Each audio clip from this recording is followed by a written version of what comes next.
Today I'm going to have a review of miniature war games. I didn't realise it's been a year since I actually reviewed one. A friend of mine walked up the other day and said, "How come you don't do the magazines anymore?" I said, well, the last one I did was Henry Hyde's last issue, and that's why I know it's a year ago, because John Treadaway's now done a year as editor, and I want to see how the new one bedded in. I wasn't very, well, I didn't have great things to say about the first few issues. I thought I'd give it more time and see how it goes. So let's see where we are now. So this officially is October 27 issue, which is a month ahead, issue number 414. And okay, so there's John in his Scottish attire talking about a trip up to Edinburgh for Claymore. So there's a good review of that by John there. So the first word, Forward Observer, talking about tanks mostly, Pendragon 12mm. Battlefield Hobby's got a nice advert. I always think about the adverts as much as anything.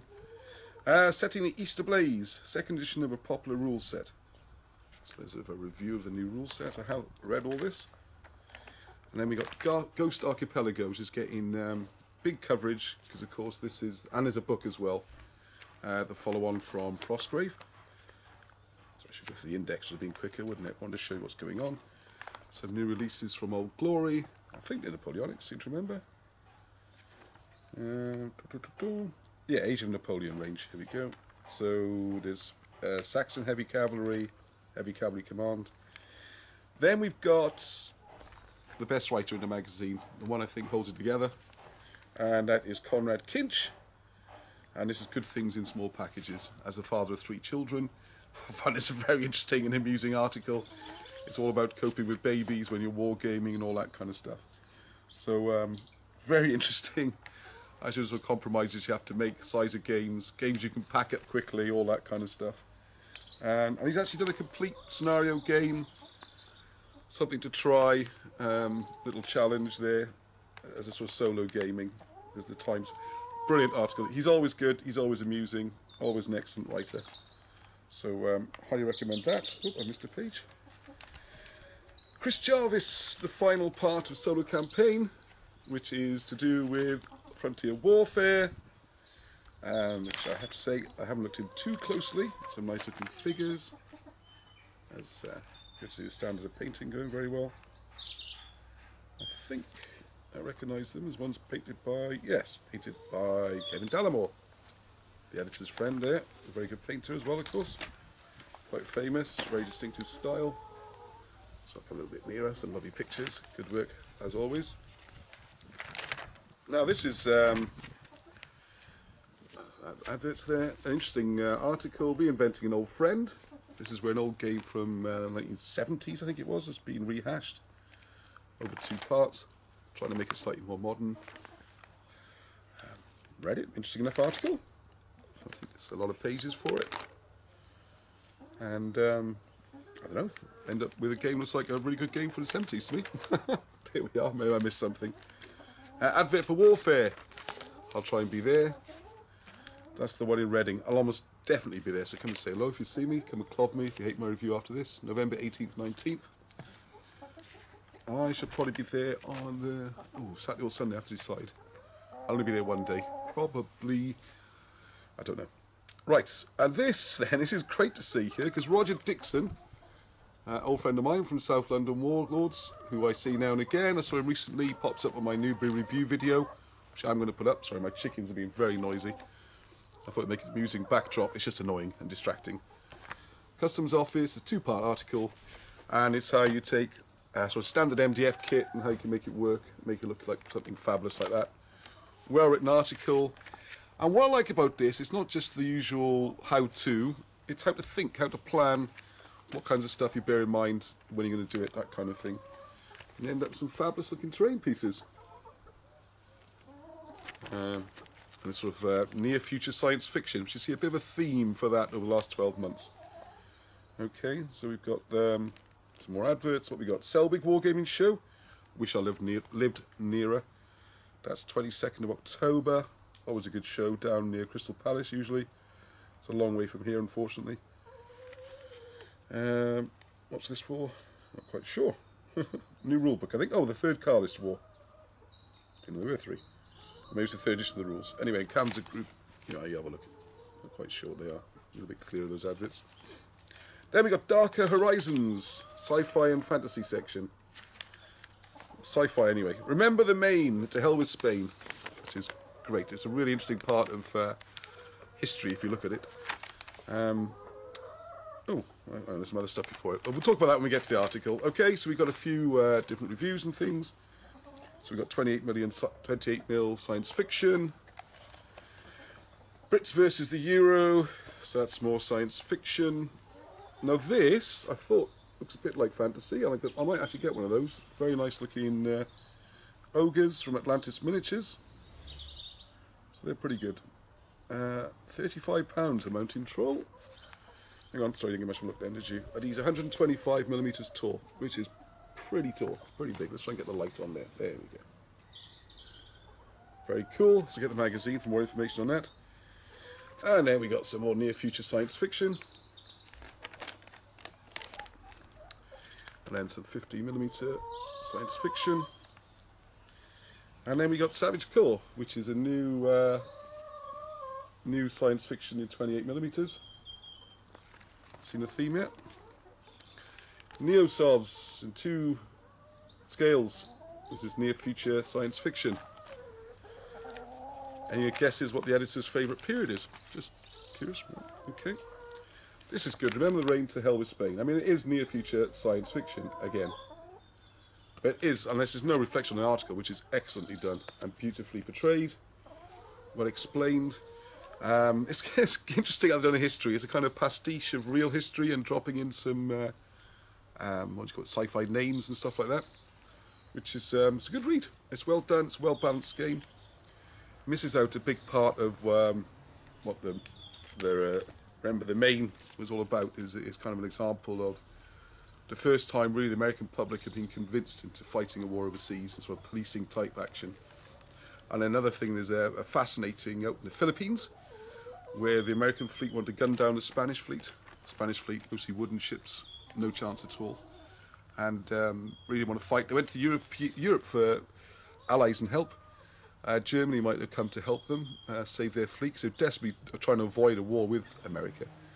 And the British fleet came along to observe the battle and basically blocked out the German fleet, so the Americans could sink the entire Spanish fleet. I think they lost 1 person through an accident, and the Spanish fleet was totally destroyed. Anyway, I digress. A bit of history. Not the kind of thing you expect to see in these magazines. It does give a bit of mainstream slant on history. But this is a great article. Really good looking scenario as well. It's well thought out. It's been played through, how to do it yourself, some examples of cards. Good article. Good article. Right, okay, so we do have some fantasy now, and it's You Tread the Red Dragon. Unfortunately, this is Dragon Rampant, which one of the biggest disappointments of last year. I know I've reviewed the game, and people of university agreed with me. I haven't had anyone to defend this game. I don't think it ever was play tested, to be honest. The idea is fantastic. We all love the idea. Fantasy armies joined with monsters and all that kind of stuff. Great. Really enjoy Lion Rampant. Daniel Mersey's a great writer. And I have to say, this is a fabulous article. Really well written, and if the game did play like this article, I'd be playing it every week. Unfortunately, it doesn't. And it says, how did the game play? Well, it didn't play by people I know. Right, okay, Wargaming My Way. An article by Malk Johnson. Seems a very charming old chap. Someone who must be a real pleasure to play with. And I like these articles, nice flavour piece. Because when he came into Wargaming way back in the 70s, and how they built the Wargaming Centre, and the games they play, and it's also all very good. And up in Grimsby, and he's got details there. What was the club again? What a great name. Is it the Grimsby Horse and Musket? I think it's now called the Grimsby Wargaming Society. Anyway, look into there, they sound like a good bunch. And they've got a dedicated facility, and it sounds great. Okay, micro-scale World War II, battalion level. Not really my scene, but there we are. If you're into this kind of thing, he has written some rules. Turn sequence, all that kind of stuff. Some more tanks. Sci-fi tanks, World War II tanks, and tanks. Some advertising, give them a quick plug. Fiasco 2017, Leeds. That's a bit too far for me. Recce. Now here's one that... This is an article which annoys me on a regular basis. Got a few things to get off my chest. I've been bottling it up a bit. I'm not going to really let go, but I'm getting close. So we have 1871, fast play rules for the Franco-Prussian War. Okay, it's a wargaming magazine, wargaming rules. It does amuse me, mind. It's a major overhaul of the author's previous 1870 Grand Tactical rules. It's gone for the whole year. But anyway, it's a proper war game. Fine, just passes. Unfortunately, the person who reviews it hasn't played this game and hasn't played the previous game. But as he says, I've had a look through and I can work out what it's all about. And yeah, it seems fine. It's not really a review in my book. That's just someone who's read it. And that doesn't get a medal. But a book about tanks. Nothing new wargaming really, apart from there are tanks in war games, and a lot of them in this magazine. Gets the Wargamers Special Commendation. It's just a book about tanks. It's a historical book about tanks. It's not a wargaming book. Oh, hang on. Here's 2 more books about tanks. Give them a medal. Give them a medal. So what do you think's going on with the reviews on books? I mean, is this the publishers leaning on them to give these medals? And oh, hang on. Here's another book. It's a book about tanks. What is going on? They're not wargaming books. There on is a Lost Opportunity, historical book about World War One. There are loads of wargaming books coming out there. There are new rules. There are lots of things going on. Why are we getting historical books about tanks? Right, Bonnie Blue Flag, right? New set of rules. Looks very interesting to me. That gets squeezed into like a little quarter page at the back. I don't know, doesn't get much of a review really. And that's just shoved in the back there because we need more room to talk about tanks. And here's one about, this gets the major part of the page. Sorry, HMS Gloucester, The Untold Story. Fascinating, I'm sure. My grandfather was in the Navy at that time. I don't think he served on the Gloucester, but he did serve on a similar ship. It's great, it's history, interesting. Maybe a little footnote or a list at the end of the magazine. It's not a wargaming book. Whereas below it, Napoleonic Balloon Warfare. Actually, it's not really a wargaming book either, but it's a bit more interesting at least. Alright, so every month, it's just more and more history books. Right, okay. The Queen of Miniature War Games, Diane Sutherland, has been relegated more to the back of the book these days since Mr. T took over editing. Always writes a good article, always amusing. I get the feeling she's been asked to pad it out to 4 pages, maybe shorter copy.